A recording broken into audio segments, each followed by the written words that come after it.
Oh, really? Good, yeah. That's a good book. I've only seen it and read parts of it. I never had it in my possession.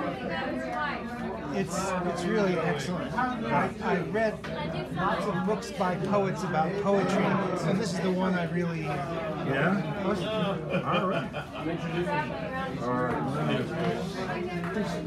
Oh, it's Sandra.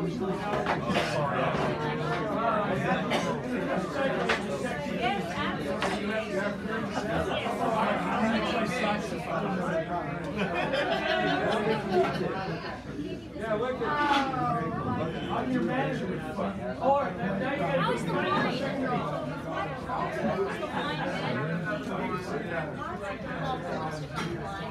Oh Lord, won't you buy me Mercedes Benz? My friends all drive Porsches, I must make amends. I worked hard all my lifetime, no help from my friends. Oh Lord, would you buy me a Mercedes Benz? Had to give him some time to get up here. Sandra!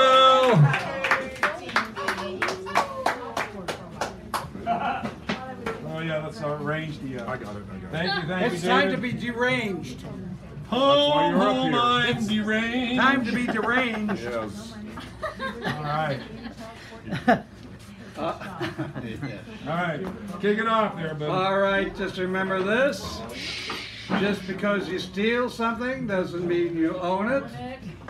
This is still Indian country and you live on a lonely land.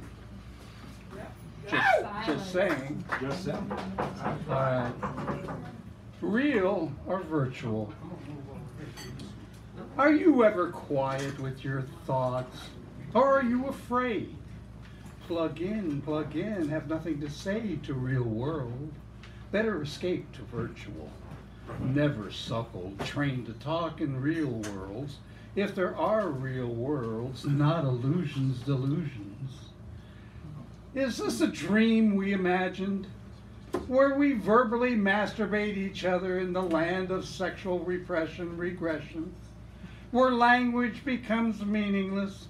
Everyone talks, dresses same, demand different, you're not politically correct, language all wrong, difficult. In some places, this is called fascism. Yes, love me before love escapes, like a slamming door at 3 a.m., where love waits to be picked up by facsimiles calling themselves love. Finding real love is there everywhere, ignored where most places starve for it. Tangle, wrap yourself in love, making sure it's real love, not virtual.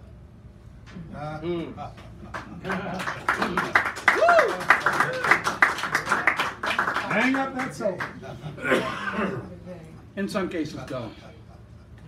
Dedicated to Empire USA. Nice. We're all hypocrites on this bus. We don't care if we beat each other up to death with backpacks, bored before those get off. Why? Because we're all bozo clowns on this bus. Did native people treat each other like we do? Were they as crazy as Usans, as unfeeling, cold in their approach to life? Elders were taken care of, no homeless, mental institutions, jails, poor. They worked for themselves, family, which in the end, community, nation. Utopia, has there ever been? People from black, red, brown, yellow nations never allowed to show their humanity, truth of inner, outer lives. Only stereotypes here. Where most black heroes are comic book heroes. Comic book complexities make us feel better.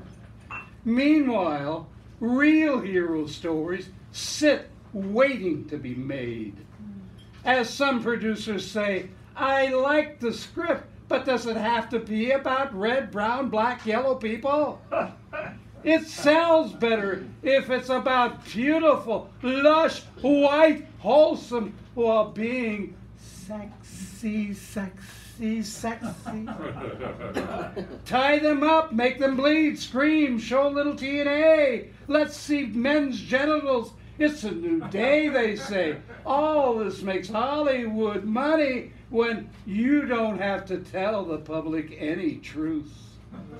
Just prurient interests with a little story. Yeah. So those of you filling in storylines, talking ad nauseum until they grow old, die. My life is Star Wars, Marvel. How marvelous. Actors who come off drugs find religion, sell their souls to Hollyweird. Others just sell because they're giving us more pablum until it becomes art, as we are told, and some treat their families with love, respect, like politicians.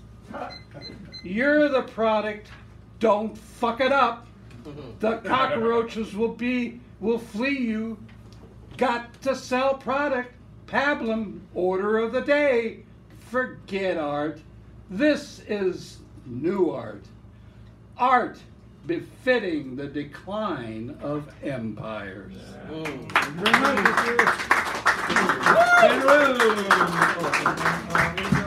now, a nice round for Tony Alvarado.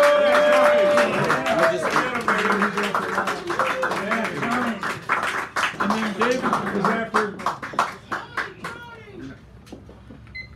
Ugly and wicked.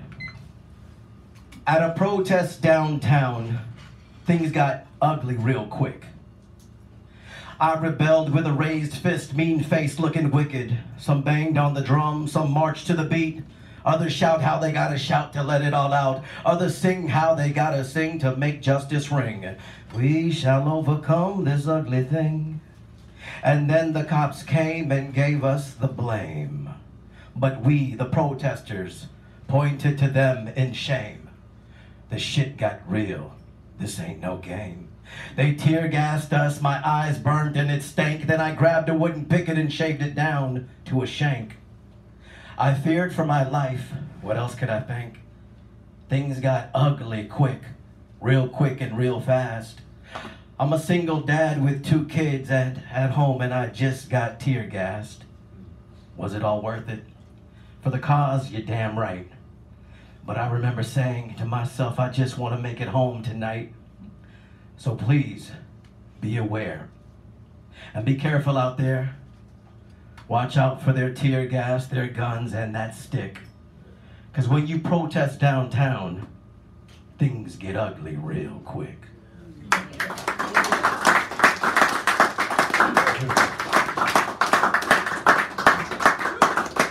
It's 10 minutes before the open mic and I'm looking deep inside the kaleidoscope of my mind, searching for which poem to read. One thing's for sure, and that's that I could not read the room when I walked in. And right now the butterflies in my stomach are acting more like killer bees, doing less fluttering and more stuttering and a hell lot of buzzing and buzzing and buzzing. Or is that my head still buzzing from last night's drinking and stinking thinking? And maybe the reason I'm looking through a kaleidoscope inside my mind to begin with. Can I get a witness? It's 99 minutes past 9 this evening. That's 10:39 to you and the sun, and that's plenty of time for the moon to shine. So yeah, I've got a pen in my hand. And I'm still writing mine. So I'm hanging with the moon and a hangover tonight, waiting for last night to make an appearance, cause I'm still thirsty. Yeah. You see, last night I baptized myself in Bacardi before I put a pen in my hand, and it's been some time since I stepped inside the church of a poem. And I'll tell you, that baptism Bacardi had me feeling some kind of way. I felt like I was balancing on a high wire while flipping words with infinite syllables like pancakes swinging on a flying trapeze. Oh, it's been some time since I've stepped inside the church of a poem. And there are days and nights I'd never want to leave. What I seen inside my mind's ring last night were 2 riding wrestlers discussing with love their opposite sides of the spectrum. with pride. Inside my gray matter where I don't hide the fact that for sometimes things didn't really matter. But I baptized myself in Bacardi last night before I put a pen in my hand and realized that it's been some time, quite some time, since I've stepped inside the church of a poem, where praises go up and blessings come down, and sometimes sacred verbs can get twisted and burn sacred nouns to the ground. That I remember most, and that is the reason it's been quite some time since I've stepped inside the church of a poem. Thank you.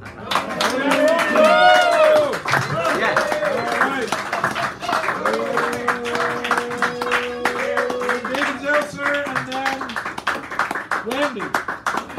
Now, folks, try to keep it under 4 because we can get everybody on. If you do that, I appreciate that. So I haven't been here in a year and a half. Thank you for coming back. I came here to meet Claire and Sue. Thank That you. was wonderful. You didn't come in to hear me, huh? What am I, Chuck? Well, I came to hear you sing. Thank you.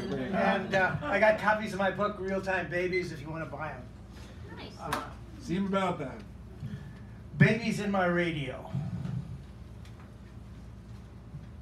With babies in the ridges of my fingertips, I see the light of pain and thought around the fetus, stretched so thin it slips between the rods and cones into the fluid of my mother and her baby, disappearing down cold steps in autumn, irrigating words of dawn, a dream of flat steel wheels.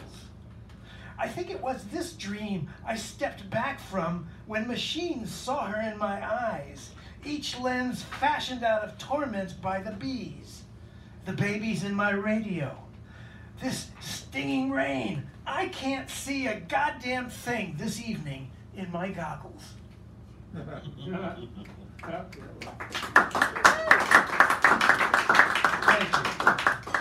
I look carefully. In my uniform, I look carefully in the car window and order the driver to learn all the sky and earth out the car window.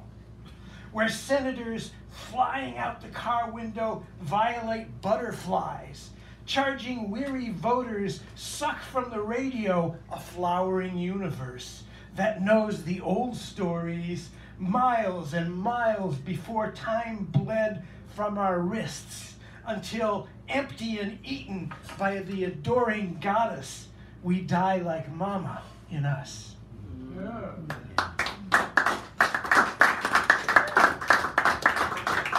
Thank you. Bathe metal. Bathe metal pieces.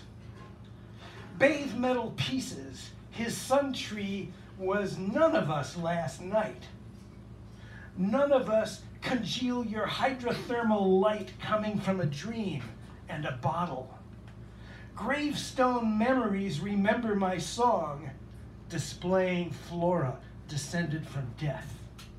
The gravestones remember all we talked about last night. My sick little aunt's wet fingers age aluminum waves, bathe sun trees with pharaoh. Waves bobble rocks, bathe metal pieces. His sun trees make minimal circles around gold. Little wet fingers swim beside naked flight.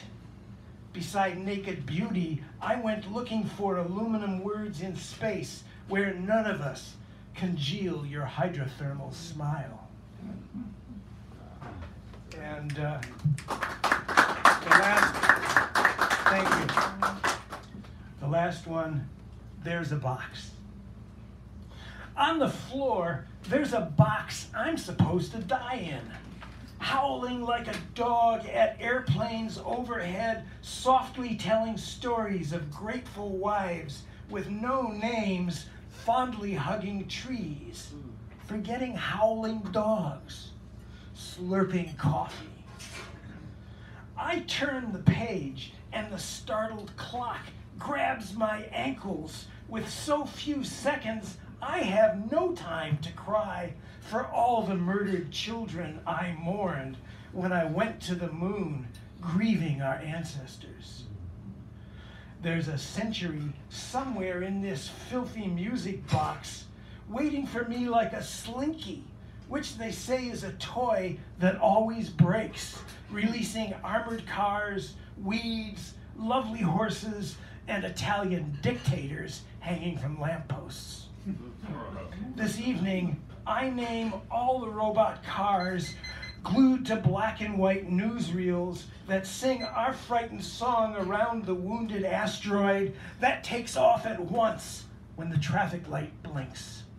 Thank you. Thank you. David Dilker.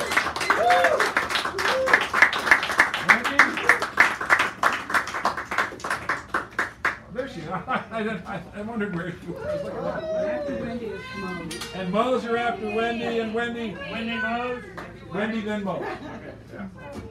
Okay. Here we go. Thank you, David, as always and ever. Hi. But, yeah. Thank you. Hi, everyone. Hello. It's been a little too long. I'd like to read a poem about the earth and the elements of the earth, what it's made of, and the way that when I'm trying to get in touch with what I'm glad for, I really, really try to sense how it's right here in nature, what I'm glad for. It's called Gratitude Prayer of the Elements. Thank you, Earth, for the fixedness of form, the stability of embodiment. With you, Earth, I steadfastly stand in my humanity. Thank you, Water, for movement and change, dissolution and purification. With you, Water, I open my heart to the creative flow of healing. Thank you, Fire, for creation of energy, the power of transformation. With you, Fire, I create my path, expressing who I am from my deepest desires. Thank you, Air, for the space around things and the space within things, responsive to all that is manifest.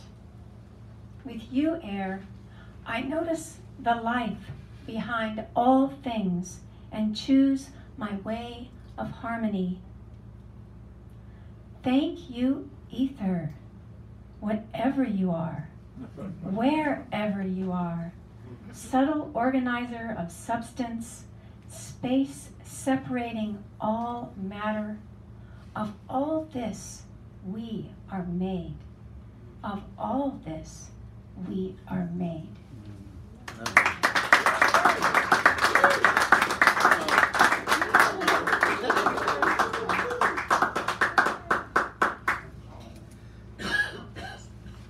How much time? About a minute and a half, maybe ish. Okay. Heavy on the ish. I wrote this during last year, during prompt month, getting a lot of prompts in the mail. What was the prompt? Oh, the prompt was window. I am restless for a window to the place inside love's name. Having forgotten what my heart knows, underneath this swirl of uncertainty, what is clear and true has eluded my remembering. But I have heard bells calling that change the darkness into light. I am restless for a window to the bell inside myself, to the place inside love's name.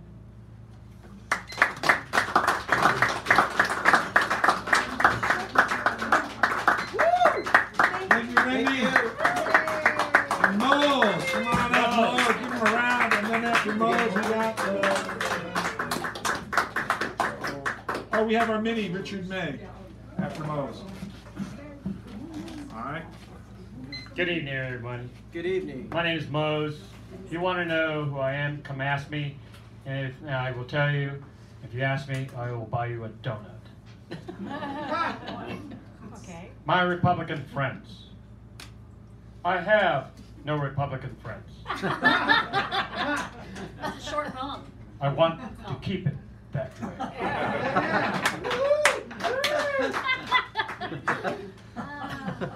By the way, I'm channeling Ed Norton tonight. Whoa. The last love song. The last love song. My beer is cold like your heart. You wouldn't go back to the liquor store, so I vomited onto your lasagna just to piss you off. Before we start all over again, you do bore me with your love story about you and your Polish lover, Krzysztof, who fucked your dog and you got jealous. You said they ran off together. No one believes you. When you said you loved me, I had no idea that meant you would steal my Volkswagen, drive to Sioux Falls, fall for a Mormon who liked Christopher Walken. What am I to believe after a story like that? What do I know of love? Not a thing. However, I do have a joke. A rabbi has a frog in his shoulder, walks into a bar. The bartender asks, "Where'd you find him?" The frog replies, "Brooklyn. There are hundreds of them."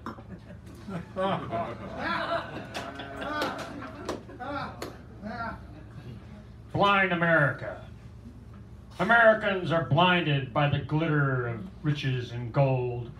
Americans eat and drink into oblivion and are told America's great again. What a crock of baloney. You spend and spend. You search for love and happiness in consumerism. When love is in your heart, all you end up is credit card debt and rheumatism. The American empire kills more people than any terrorist group in the world. Capitalism is a menace to this world and kills more people than all the diseases put together. Fuck the pushback of conservative thinkers who are terrified of distributing this country's wealth to Mr. Jones and Mr. Dickhead. The workers of this American capitalism created this country's wealth, and the 1% hoarders of America don't own this wealth. They keep the wealth and provided low-paying jobs with no benefits, and now reduce full-time to part-time so American companies do not have to pay full benefits or overtime at all. So fuck your job offer, Mr. Businessman. Share the wealth, you fucking asshole. Fuck you. Fuck Mr. and Mrs. Consumerist. You are destroying my Mother Earth. Fuck you and your 3-bedroom home, your 3-car garage, and your endless whining about the homeless and the horrific traffic. Walk to the fucking bus, why don't you? And like a human being, and learn to appreciate time with your neighbors who happen to be happy on their way to the bus, you fucking assholes. Fuck Good Morning America. You perpetuate this endless consumerist American empire that is destroying our planet, ruining countless, endless lives in other countries. Go fuck yourself with that new thing you just purchased. Be connected to the earth, not NBC or Fox News. Be connected to your neighbor, not Cardi B or Martha Stewart. Be connected to life, not this American consumerist empire. Be real, or we all die. Very nice.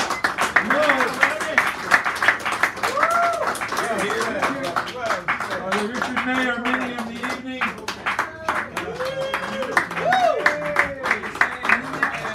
And after Richard is Alan Harris, after Richard. So what's the theme again? Words I Do not Words I shouldn't say. Yeah. say. Okay, well, geez, you know what? I guess this actually.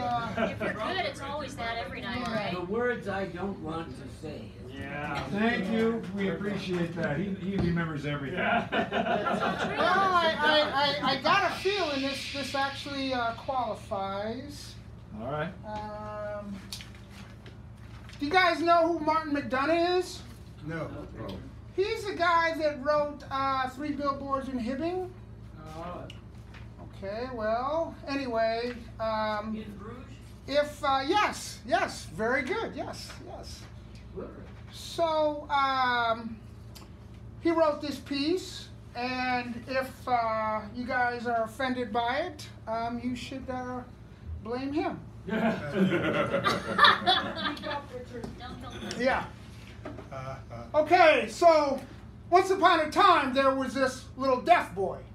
Couldn't hear anything, as is often the case with deaf boys. Oh yes, and it's set in China. So he was a little Chinese deaf boy. I don't know why I said it in China. Oh, yes, I do. I just like the look of those little Chinese kids. They're funny. Anyway, so he's walking home from someplace one time, and he's walking along these railroad tracks that stretch for miles and miles across the plains, across the Chinese plains, you know? There's no trees, there's no nothing. There's just these fucking plains. And he's walking along these tracks, and maybe he's a bit retarded, too, this little kid. Maybe he's a retarded little Chinese deaf kid. 'Cause I mean, he's deaf, and he's walking along these fucking railroad tracks. That's fucking dangerous. What if a train comes up from behind him? He ain't gonna hear it. He's gonna get squashed. So, yeah, maybe he's retarded. Okay, so there's this retarded little Chinese deaf kid walking home along these big, long railroad tracks. And guess what? This big fucking train starts coming up behind him. But because the tracks are so long and the train is so far away, it's not gonna hit him for ages. But it is gonna hit him. This train is going so fast that even if the driver spotted him, there's no way he could brake in time. And this kid's really hard to see anyway, you know? He's like, you know, those really, like, little, cute little Chinesey kids. They've usually got spiky up hair. Yeah, like them. So the driver probably isn't even gonna see him. However, the kid is seen. You know who the kid is seen by? Well, just about a mile along the railroad tracks, in a direction a little kid is heading in, there's this strange old tower, maybe 100 feet high. And at the top of this tower, there lives this strange old man, this strange old Chinese man, with one of those long Chinesey mustaches, you know, and those squinty eyes, wah, and one of those funny little hats. And some people thought he was very wise, but some people thought he was, you know, a bit creepy, because, you know, he lives at the top of this big fucking tower. Anyway, no one had spoken to him in many, many years. People didn't even know if he was alive or if he was dead. Obviously, he's alive, or else he wouldn't be in the story. So he's up there in his tower, and he's making these mathematical computations and so forth, and he's making various designs and drawings, and he's doing various inventions and all that of, like, things that haven't been invented yet. And there's a million pieces of paper all pinned up over the walls and scattered about the room, and, well, this is his whole life. All these things. The world is beneath him. These designs, these computations, are all he cares about. And he looks out his little arch windows and he sees just about a mile away, half a mile away now, this little deaf boy approaching. And just about 2 miles, maybe 3 miles behind him, this train thundering along. And the old man assesses the situation quite correctly. There is a little deaf boy walking along the tracks. That little deaf boy is not going to hear the train coming up behind him. That little deaf boy is going to get squashed to bits. So he sees the deaf kid, and he sees the train. But he doesn't run down to try and save him or anything like that, like a normal person would, because he's not close enough if he wanted to. What does he do? He does nothing. He does nothing but start making a little calculation on a piece of paper just to amuse himself. A calculation based, I suppose, on the train speed, on the length of railroad tracks, and on the speed the little boy's little legs are going at. A calculation to find out exactly at what point on the track this train is going to plow straight through the poor little deaf boy's little fucking back. Well, the little boy kept walking on, oblivious to all this. The train kept thundering on, getting closer and closer to him. And the boy was about 30 yards away from the foot of the tower when the old man finished his calculations and found that the train would smash into the boy exactly 10 yards from the foot of the tower. 10 yards from the foot of the tower. And the old man ho-hummed without much interest in it all, folded his calculation into a paper airplane, tossed the plane out the window, and got back to his work without another thought for the poor little deaf boy. 11 yards from the foot of the tower, the little deaf boy leapt from the tracks to catch the paper airplane. The train thundered by behind him. Thank you.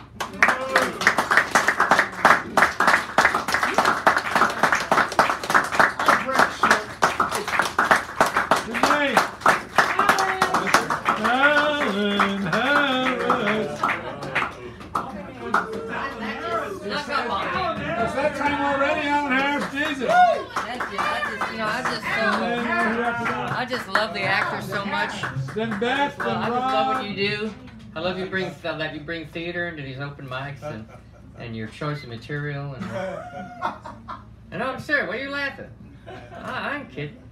That's I mean Alan. it. That's I'm Alan trying to pay you a compliment. You laughing at me. Thank you. I'm just a cipher. God damn it! About ready to throw down. I don't even know. I don't even know what that means. Get down. I know what that means. It's the opposite of throw up. Let him read the poem. Jesus. Please, the other way. Damn devices. I want to be cool and detached. I want to be self-consciously, ironically retro. I want to do the air quotes thing every time I take a breath. I want to make jokes about my own death. I want to laugh at you when you insult me. I want to mock you in subtle ways and make you cry. I want to stop pretending that my cowardice is actually pacifism while secretly wishing that I was 6'2" so that I could beat the shit out of every jock that I've ever known. And I want to stop being so uncomfortable in my own skin that I would feel out of place in a room full of clones of myself. Self-conscious about the fact that I was the only one who wasn't a clone. Wary of the one clone who would inevitably appear to try to turn all of the other clones against me by pointing at me and saying, "You see that guy over there? He's real! Isn't that disgusting?" And finally, overwhelmed by the irony that I don't feel real. Not just conventionally abnormal, but profoundly different, on a level so basic that even 23andMe doesn't know it exists, and which has caused me to sink an enormous amount of money into the engaging of the services of intergalactic private detectives for the purpose of discovering the identity of the extraterrestrial who impregnated my mother and doomed me to a life of difference, in which, while the rest of you are worshipping at the altar of caffeine and putting snuff films on your 10 best lists, and smashing each other's heads in because of who did or didn't make it into the playoffs, I'm on the outside looking in, my little face pressed against a window that keeps getting fogged up by my clones and my abnormalities and my detachment.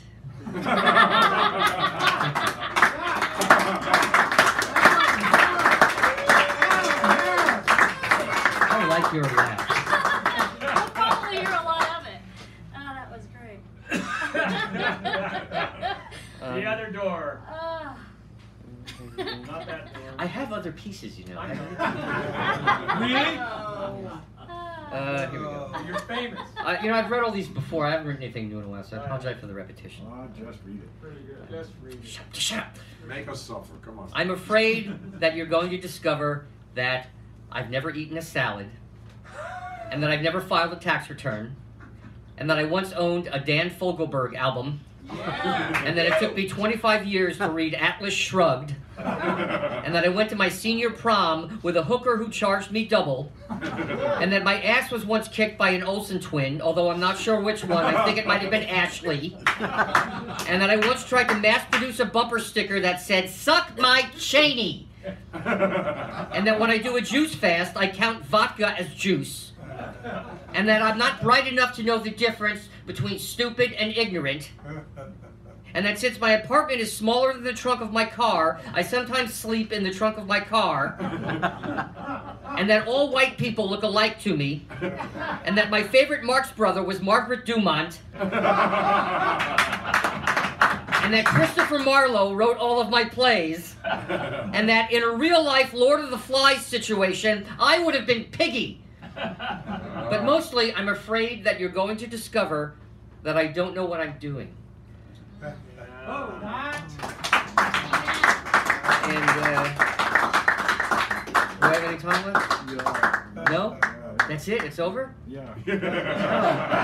Well, you timed it perfectly. Thanks. I hope you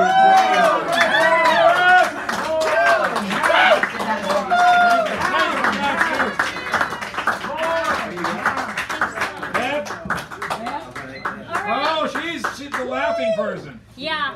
Okay. All right. So I misunderstood. I thought it was words we shouldn't say. So I have a little joke real quick. You got to sit down. It's visual.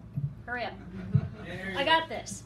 Okay. So here's the church. Here's a steeple. Open the doors and see all the bigots. Wow. All right. Yeah.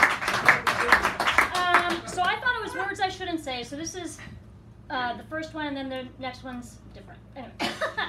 Things got dark when you went away. Was it those words I shouldn't say? Those words that hurt give me a moment alone. It's an old way of getting space I wish I'd outgrown. Getting to the core, we all want connection. It started before the moment of conception. Two zygotes in earnest wanted to be one, and when they united, life started at a run. 1 cells, 2 cells, doubling each one, till 5 weeks after union, a cord attached to mum. And so connection, our innate desire, is busted apart when forbidden words fire. Words we shouldn't say can cause alienation. They go against mood, a zeitgeist, tradition. To some forbidden words are best left unsaid. To others who want change, silence ushers dread. We can thank those in history who said words that appalled. They ushered new thought for the better of us all. A brief list to consider: the right to vote, out with monarchy, 40-hour weeks, and no more slavery. Words I shouldn't say, words that I should. The same words can be said, the same words said can be bad to some, while to others they're good. So maybe we shouldn't say anything unless we say something nice. It all depends on your motive. The moral is, think twice. Speak with intent, not with a flash of emotion. That way you have choice to heal or start a notion. Woo! Yeah. Okay. I'm not shaky because I haven't done this in years. Okay, so the reason why I'm up here is because I had a dear friend of mine die who was a spoken word poet, and I went to a ceremony of his, and he was always about just write it, just do it, just get out there, just make it happen, don't not create. And so I took that to heart. You know, the dead always teach us as they go. And I always hike on Mount Tam. I try and get out there at least once a week. And this week I went up and I also did a meditation. And when I was coming down, this piece came to me in, you know, stuttered fragments and then also a tune. So I'm going to sing, and it's going to be quavering at first because I'm a little nervous, but here we go. Okay. Here's a little ditty from the wisdom fountain. It's found flowing freely when you hike the mountain. There are crevices we likely don't explore. Instead, we're taught to stuff our stuff, better to ignore. But traces of one of these lonesome places can be seen in some eyes and written on many faces. Do not explore this mystical expanse. Will deprive you of creating, you'll no longer dance. Open to this place, it teaches how to live. It reminds us of our humanity, it reminds us to freely give. The word of the day from the mountain is grief. Grief, grief, grief. Grief is the place that notes the unfulfilled. What should have been, what could have been. It asks, why are you here still? Grief is natural, grieve what's been left behind. From the loss of a loved one to not saying what's on your mind. Grieve, it's all so unfair. Grieve, it all hurts so deep. Sometimes a shock so severe you can't find your feet. Grieve, there's so little time to grieve because there's too much time to keep. Grief is waiting for you. Go ahead and weep. Allow grief to flood you. It's a different kind of flow. It overhauls what we think we know. Grief breaks down the walls that keep us estranged, rendering normal life as shallow and form ourselves deranged. Let grief remind you to treat kindly all your kin, because we're all related far beyond the color of skin. At the end of the day, grief has one shining lesson. When loss strikes a blow, treat yourself and others with compassion. The word of the day from the mountain is grief. Grief, grief, grief. Woo! Thank you. Yeah! All right. Rob and Sharon. All right.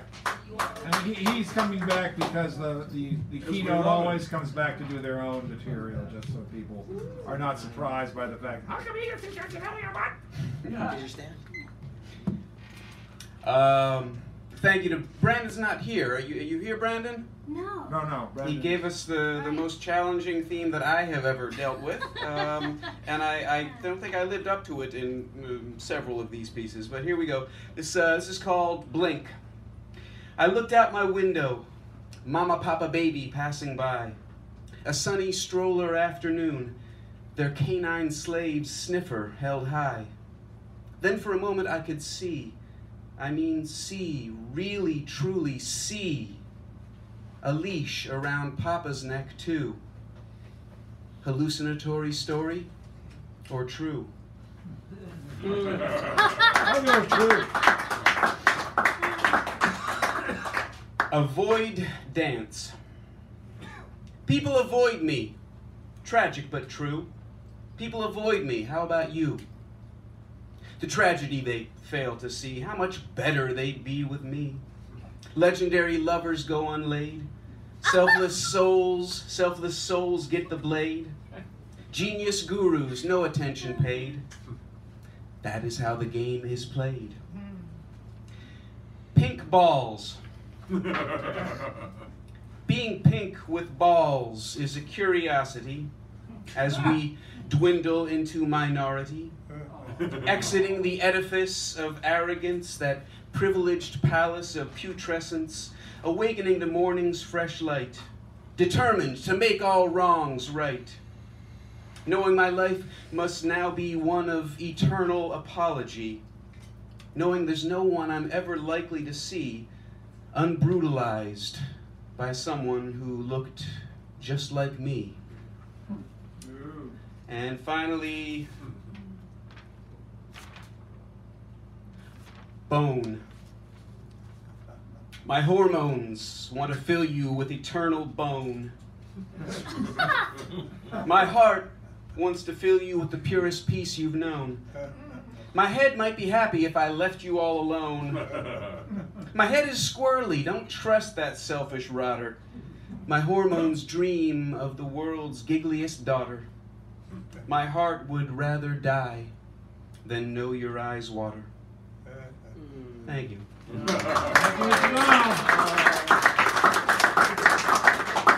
now the esteemed and remarkably historic and wonderful, wide-ranging and beneficent Sharon Scott Edge. For you. To be followed by Greg Pond, Hal, Dawn, Barrett, Bill, Karen, Sandra, The Queen of Kansas City. Kansas City. It takes strength to remember. It takes another to forget it. It takes a hero to do both. James Baldwin. Now,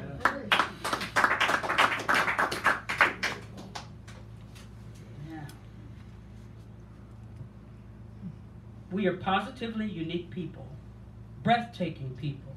Anything we do big. Despite attempts to stereotype us, we are crazy individuals and incorrigible people. Leontine Price.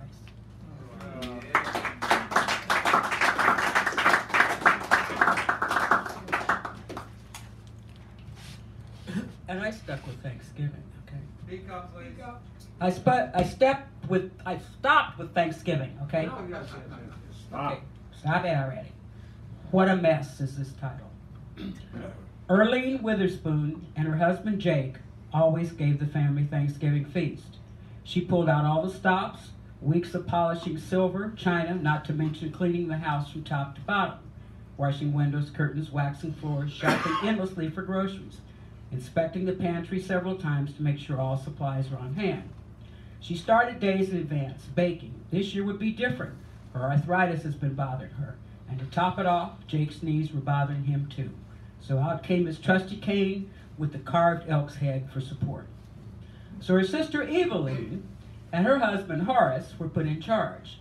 Against her will, she called and asked them for help. No problem.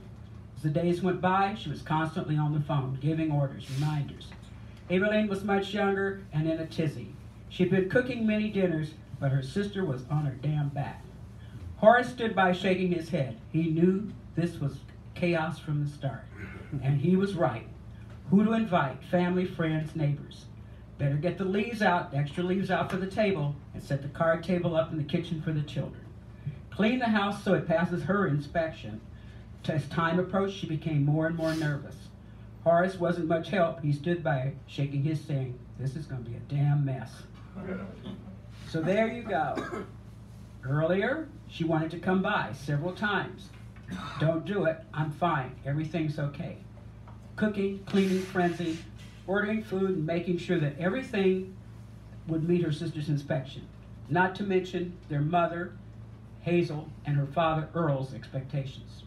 Thanksgiving morning, she's up at 4:30 and off to the kitchen, peeling potatoes, cleaning and stuffing the turkey, cranberry and mold in the refrigerator, sunbeam mixer running nonstop.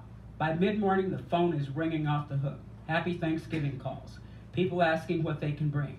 So far, it's a little frazzle, but everything's still coming together. Dinner's at 1 p.m. Not too late so people can eat and relax. Go home early. Besides, it's snowing outside. Hazel and Earl, her mother and father, show up at 9 o'clock.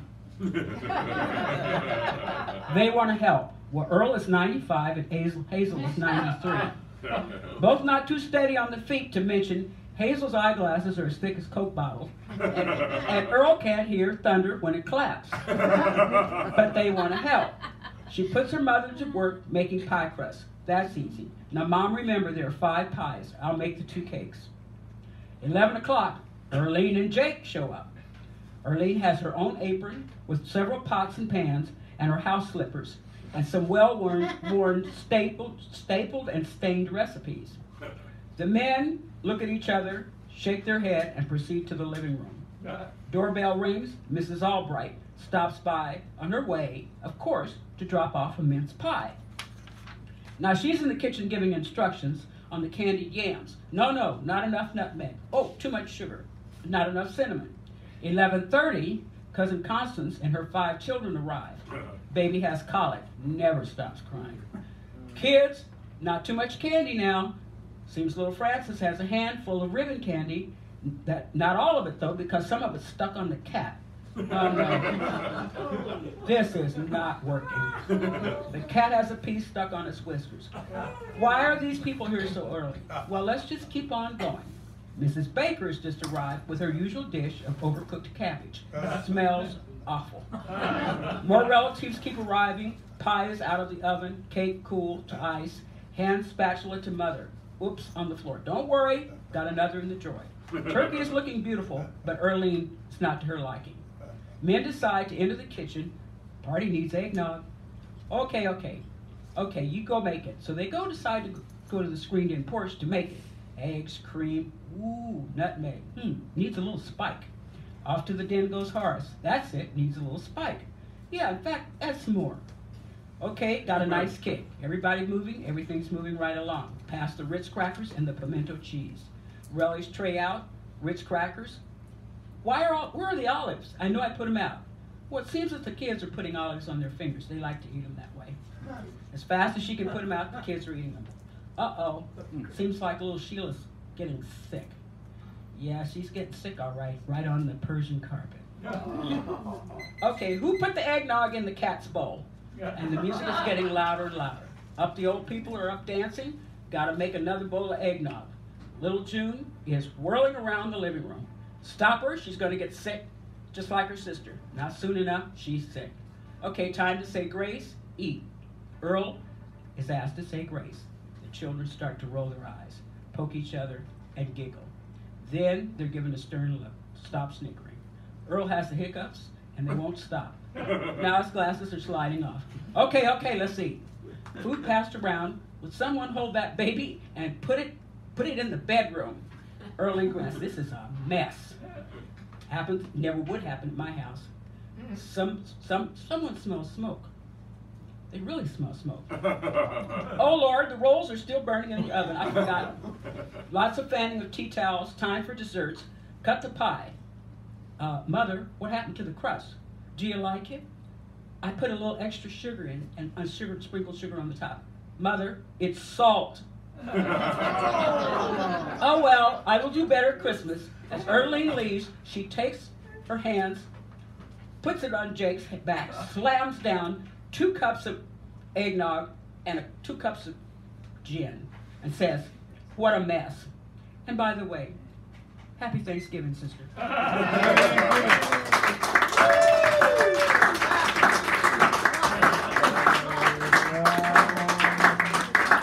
Mr. Pond and Harold and Ron.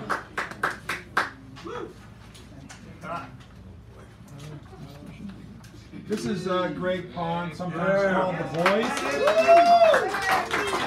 The great one, the magician, the altruist. I'll keep on going till you're ready.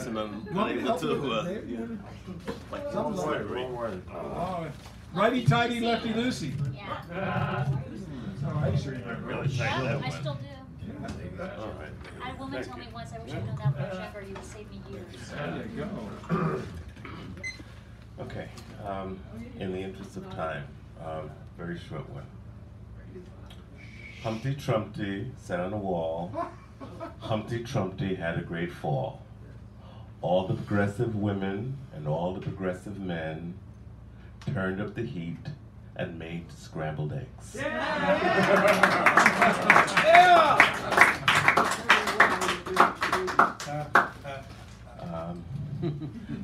I left a poem I wanted to read, so this is something else.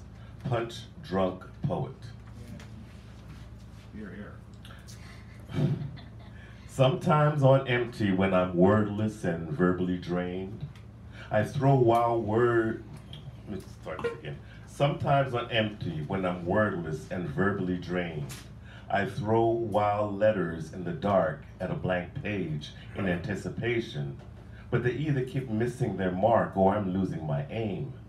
Maybe because it's getting late and I'm starting to fade into the arms of an encroaching slumber that blankets me with weary, blinding me until I can't see clearly through a puff of narcoleptic dust. Then, wouldn't you know it, that's the moment when the words decide to come. So I try to stay awake long enough to catch those dozing images on paper before they drown in the sea of obscure metaphors and unwritten poetry. But the punch-drunk poet in me stumbles over his own 2 feet, hits its head on the pillow, and before he can even remember a single word, this writer's fast asleep.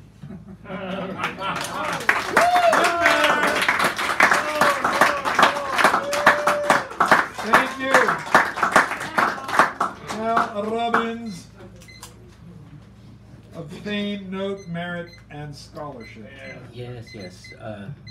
Come on now. Tomorrow is my birthday because every 7 years it falls on Thanksgiving. Happy birthday! It'll be the start of my 70th year. Really? Which has nothing to do with this. This is, I'm trying to match the theme here. The words I don't want to say. This might be better if I had more time to work on it. Words I do not want to say hide in silence that precedes them, as the dark that follows day, though into the night it leads them, whether enlightened or ever frightened, following after thought that breeds them. Once they're out, having been spoken, there's no power may recall them, after silence has been broken, and confusion may befall them. On their landing, understanding may not come to overhaul them. There's no blocking the emotion when the angry heart shall hear them, which may well conceive a notion to revile, never revere them. That sensation of vexation also hovers ever near them. If their speaking may be avoided, it were better not to say them. Yet the drama may be exploited for affront and shock and mayhem. Such disaster has no master save the impulse to display them. When you ask me, I may tell you, if you prompt me with insistence, I am close to you, and well you know I seek no farther distance. Ask not of me, if you love me, to betray discreet resistance. That was written here tonight. No, I made a fair copy out of my horrible scrawls here tonight. Oh, I see. And I will do one more if I may. There you go. This is called You Are the Poem. You are the cause, inspiration, and title, and at the very first, the expectant moment, before anything is said, and then you are the first clear words, claiming willing silence. You are the ocean the poem sails on, and the ship that passes over it is also you. The accent, the underlying beat, flow of the line and the caesura, figure and image, simile and metaphor. And you are the conclusion, bridging the thought to the close, giving the perfect release of ending, reached only then, and what follows in the mind, the longing to return to the beginning, and all that waits there to be loved again. Thank you. Oh, love it. Yeah.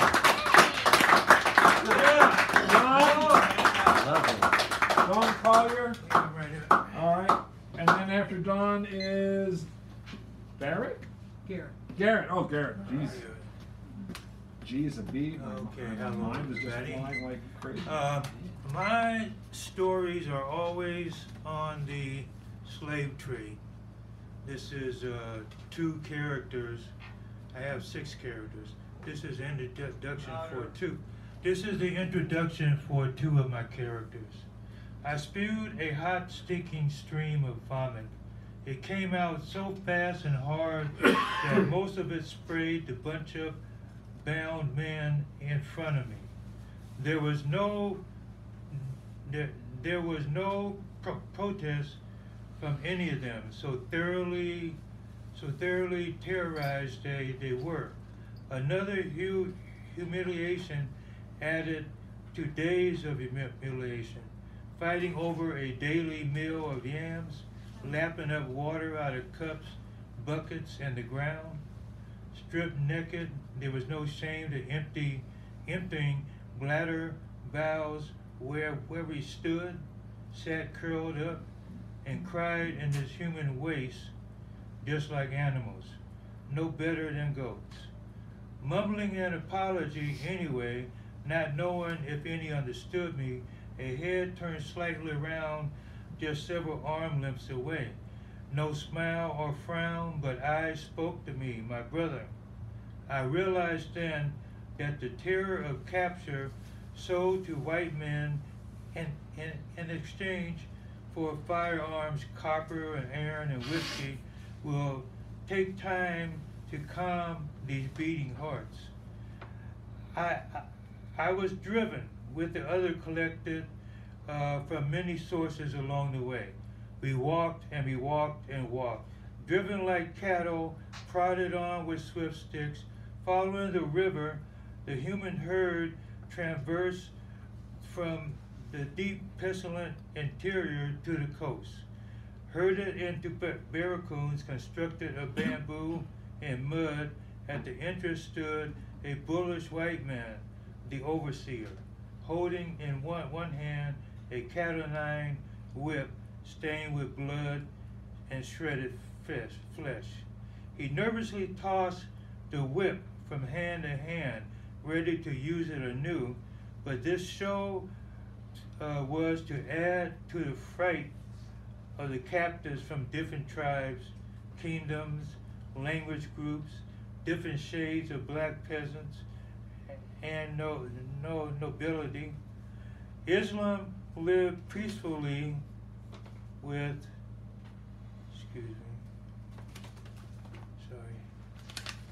Islam lived peacefully with the native religions.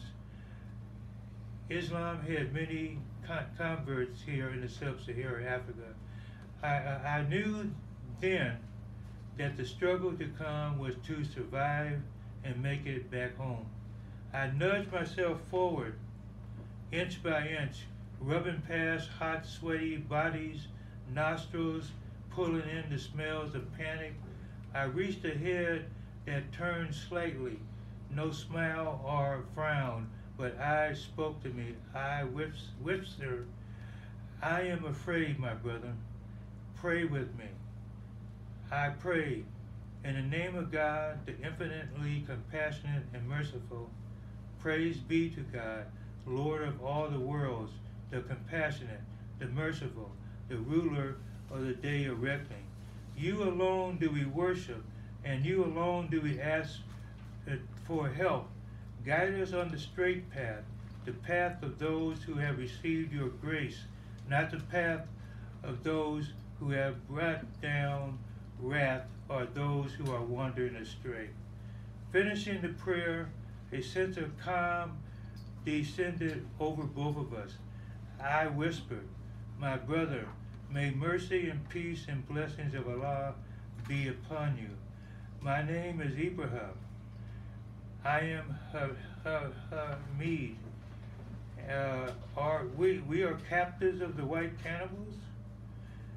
I don't know who these white men are. I heard rumors of them. They are people of the book, but not true believers. They wear the cross fetish and worship the prophet Jesus as a god." Thank you. Woo! Garrett, then Bill and Karen, then our closer.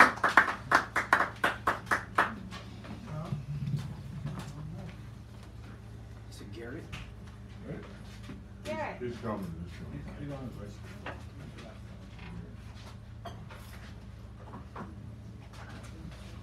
You know, I read an article that said that if you earn $10,000 an hour or 2 cents an hour, the person that pays you is making money off you no matter what. They never pay you what you're worth. They can't. They have to make money. How? Huh? Oh, JJ. Yeah, sorry. I didn't see it. Okay. Sleeks Wiki. Attention all, the great Oz is speaking on behalf of the millet and nutrio compost, that is, in addressing you in particular, you, the scared crow of the White House, leader of the so-called free world, you, the millet brats who are said to be men of steel, but with all the resiliency of tin men, you, the cowardly pundits and politicals who shall soon see if you truly have the lying stomach to see your bleeded heart's desire, and you, meek little Dorothy, and your mere little dogs too. You are hereby assigned to save our dear domain from the most deadly menace of one Julian Assange, the wicked Wikipedia on the West. Go and bend all the rules, laws, and treaties that you must, but do not fail, or we are all up the creek, for Dorothy will wake up, and should that happen, there will be far fewer totals in existence.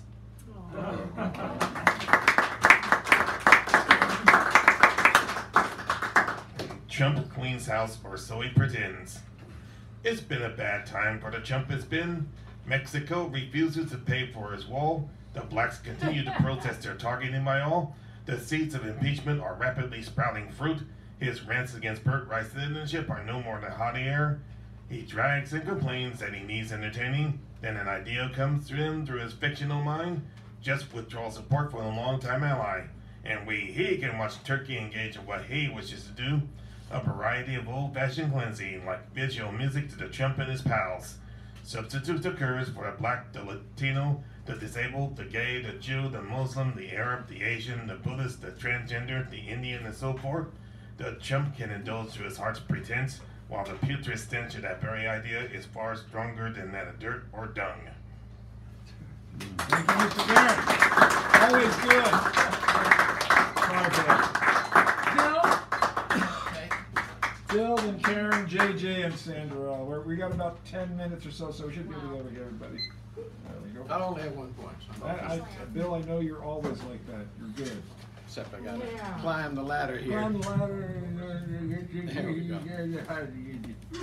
Bill. Well, every year I start out with this great intention of going to the Thanksgiving morning powwow out at Alcatraz. And once again, I'm not going to make it. But I am going to read a poem by John Trudell, which that'll substitute. Yes. If I get my ocular prosthesis in place. There we go.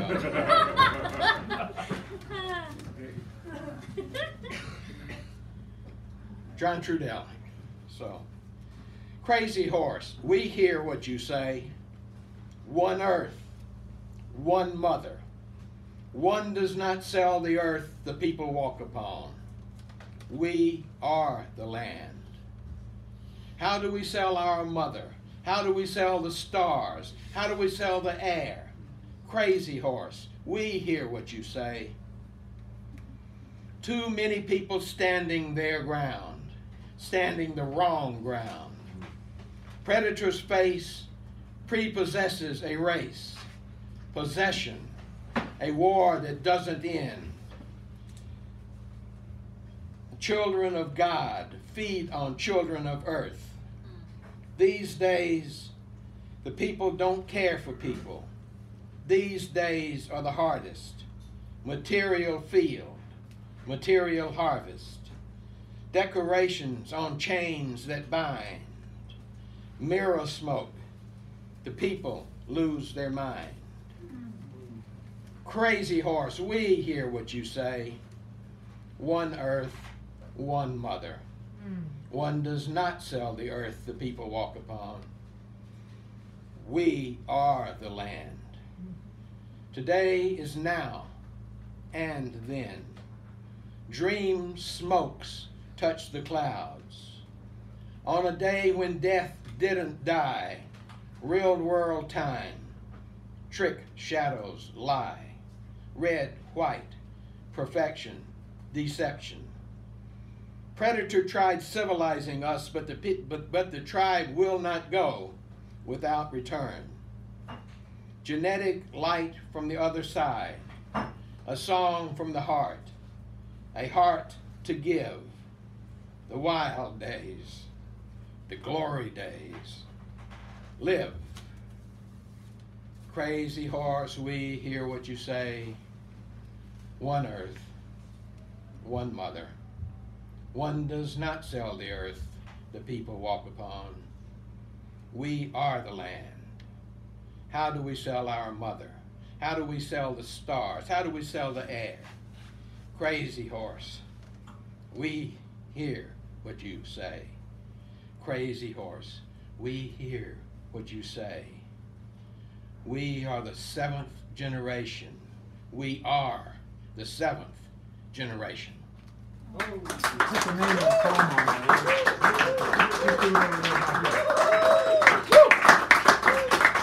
Karen, JJ, Sandra. Try to keep it reasonable. Then we have all these prizes to distribute. This is a laughing, it's wonderful, the laughing muse here. Oh, I did. You guys make me laugh. Thank you, David. Thank you, everybody, for being so I inspiring think that's tonight. the title, I'm not sure. I had brought 3 poems, but I'm going to just do one. I wrote 3 for you guys, but unless you're just dying to hear about phytalists, I'll stick to one. Thanks for the lighted windows across the street and the dark windows waiting to be lit. Thanks for the crisp air demanding I wear layers of sweaters in sunny California. Thanks for the pale blue sky already losing the light of day. Thanks for the tearing wind and rain beating down and whipping me in chill, reminding me of seasons. Thanks for coffee and storefronts, for music and friends and family, for candles and neglected plants soaked in rain last night. Thanks for the first to walk in space, Alexei Leonov, on my son's birthday, March 18th, 1965, who died last month at 85. Thanks for my son and my daughter and their children. Thanks for the beauty of the earth seen from space and the beauty of earth seen from earth. Thanks for space with no boundaries, no walls, no distrust, no hatred. Thanks for the possibilities of a borderless world of trust and borderless space of love. Thank you. Can we let him again? The great one. JJ and Santa Rosa. Thank you for the generosity of time. The last several people have been very generous by letting us hear everybody. Appreciate that. Hello. Hello. Make this brief. I will be your brightest Christmas candle.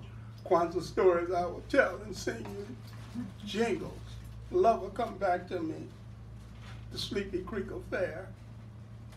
Met this chick who couldn't sleep nights. Tugging on my compassion, I rushed to help her out. Over Burger King plates, she revealed a heartache. Since she was estranged from a guy she didn't name, and now she was alone in a city far from home, and she couldn't find sleep from the clinging memories. Her words touching me, a song buried long, long ago. But was she the one I was looking for to fill my needs, forever to adore? Someone to hold tight on the frosty nights, filling my home with song, one love all my own, happily. After dinner, we walked in the woods, lots of small talk, things was looking good. We walked and we talked about the birds and the bees. The more she talked, the more I was pleased. Hand in hand, we reached Sleepy Creek. In the full moonlight, she offered us a treat. I whispered in her ear how she filled me with cheer, and where she willing would be swimming. Very pleasant was the skinny dipping. Very pleasant. I remember. Later at my flat where we snacked and chewed the fat after a small glass of wine in my arms, we reclined. The surprise coming next was a stirring in the nest with the little sweetie pie feeling motion in the house, staying awake from her sleep, acting sweet. By her display, we made roller coaster love over rainbows and waterfalls, worthy of Hollywood Oscars. She even promised to reach for Emmys in the evening. Never again did I see her or hold her. My life is lonely without her. Somewhere out there she's thinking of me, and I asked myself why the sweetie pie went bye-bye. Friends can't understand why I do the things I do. I never tell the story because it makes me feel so blue. It's more than I can bear to remember. I'm back here on the track because I want my baby back. And if you see my sweetie pie, the sign will be her eyes. Just remember standing by as a guide. To the fella that attends, I suggest and recommend certain methods for care I prepare. You can take her home rest, but board her as a guest alone do I suggest. And at the break of day, ignore the things she say because her heart belongs to me, her guy. And when she tells you bye-bye, never will she return because I'm the guy she yearns for. That I remember. Didn't I make it right that Saturday night when you lean on me, didn't I make things right? We made all those plans to do Disneyland. Now I'm all alone, waiting by the phone, desperately. Thank you. Thank you, JJ. Now our feature closer, Super Duper Bulldozer, before all these fancy prizes, Sam Burrell will close us out. All right, I just want to remind everybody, if you want to avoid next week, I'm the feature. I was going to say, he is the and friends. Oh, yeah, and hopefully friends. Greer Rocket, trumpet, Louis Romero, hopefully on conga, and Dee Pickett, and Mr. Tony Alvarado will be back on keys. Rock in the house. All right, just because you kill doesn't mean you're a bad person, does it? Well, just like watching your government killing in your names, taking away children from parents, evoking manifest destiny, we stand by saying nothing. Does that make us bad people? Like when we send our military, no longer the People's Army, but governments, corporations, supplemented by private armies, getting more money with barely the risk. Like George Bush said, it's your money, you paid for it. When veterans come back, we thank them for their service, defending us for our rights. What sanatorium have these people been released from? They usually do it to make themselves feel better. There's mental illness in the land, criminal negligence, and pharaoh dances, taxing, praying to their make-believe gods. As Rome burns, Nero played, lighting the way of those crucified, lighted on fire like candles, lighting the way as Putin dances in flames. Epstein dies for those in the empire find that they are more in common with Caligula's Rome. This is what makes America great again and again and again. Shysters again and again, speaking in broken English. Celebrities buy land thinking that they'll be saved from the masses, coming climate changes, places to be with their God, have Sunday God services and mega churches as rush of money makers smell money being made. Their Jesus, I'm sure, is an approval. After all, if we are made in his image, God must be a money symbol formed into Homo sapiens, pretty damn ugly in image while making wads of cash. Did someone say they heard Jesus weep? More likely it's the sound of the indigenous around the world, as John Trudell said, Indians hanging on the cross, as resources, lands, lives stolen, making piles of cash in the name of God, smacking, making USA great again. As we go shopping, as we watch the national empire, the internet, in the National Enquirer, the internet. Believe it, doesn't get much more real than that. Virtual is as virtual does. Thank you. Come around, he's our preacher next week. Believe it or else. All right. Now, we're going to take care of these remarkable, magical, yeah, he's going to do the whole thing. Right. Thank you. This is Mr. Natural, responsible for Hello, everyone. And everything else. Without him, you wouldn't know him. Anyway, so we have Mary Oliver, a couple by me.